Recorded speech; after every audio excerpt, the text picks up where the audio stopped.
पुढे भीष्म पितामहानी कृष्णाला वंदन केले। त्याने मग धर्मराजाला उपदेश केला। स्त्री धर्म, राजधर्म, मोक्ष धर्म इत्यादी समस्यांचा महाभारतातील शांती पर्वात बोध आहे। आणि नंतर त्यांनी परधर्म सांगितला। धर्मराजाने विचारले, सर्व धर्मापेक्षा कोणता धर्म आपणास श्रेष्ठ वाटतो? कोणाचा जप केल्याने जीव जन्म मरण रूपी सांसारिक बंधनापासून मुक्त होतो? भीष्माचार्य म्हणाले, स्थावर जंगम रूप विश्वाचा स्वामी, ब्रह्मादी देवांचा देव, देश काल वस्तूहून वेगळा, क्षर अक्षरापासून श्रेष्ठ अशा पुरुषोत्तमाच्या सहस्त्रनामाचा निरंतर तत्परतेने जप केल्याने मनुष्य सर्व दुःखापासून मुक्त होतो। विष्णू सहस्त्रनामाचा जप करणे हाच परधर्म आहे। शिव महिमा व विष्णू सहस्त्रनामाचा पाठ दररोज करा। शिवाची स्तुती केल्याने ज्ञान मिळते, ज्ञानाने भक्ती दृढ होते। विष्णू भगवंताची स्तुती केल्याने पाप भस्म होते।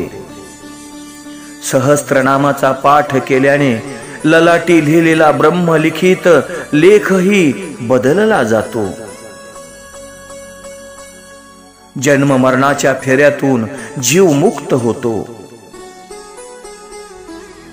भगवान शंकराचार्यांना विष्णू सहस्त्रनामाचा पाठ फार आवडत असे। त्यांनी सर्वप्रथम भाष्य विष्णू सहस्त्रनामावरच लिहिले। त्यांचा शेवटचा ग्रंथ आहे ब्रह्मसूत्रावरील भाष्य, शांकर भाष्य।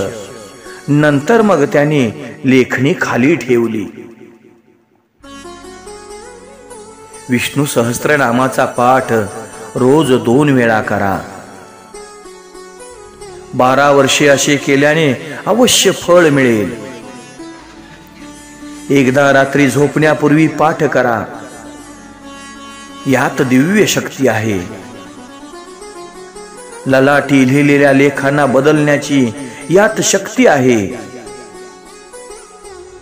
ती लेख पुसून काढण्याचीही शक्ती त्यात आहे। गरीब माणसाला विष्णू यज्ञ करणे कसे शक्य आहे? पण जर त्याने विष्णू सहस्त्रनामाचे 15,000 पाठ केले तर त्याला एका विष्णू यागाचे पुण्य मिळेल। भोजनासारखाच भजनाचाही नियम केला पाहिजे। 12 वर्षे नियमपूर्वक सत्कर्म करा, मग अनुभव येईल। वाटेल ते काम करत असो। देवाचे भजन नियमित करा।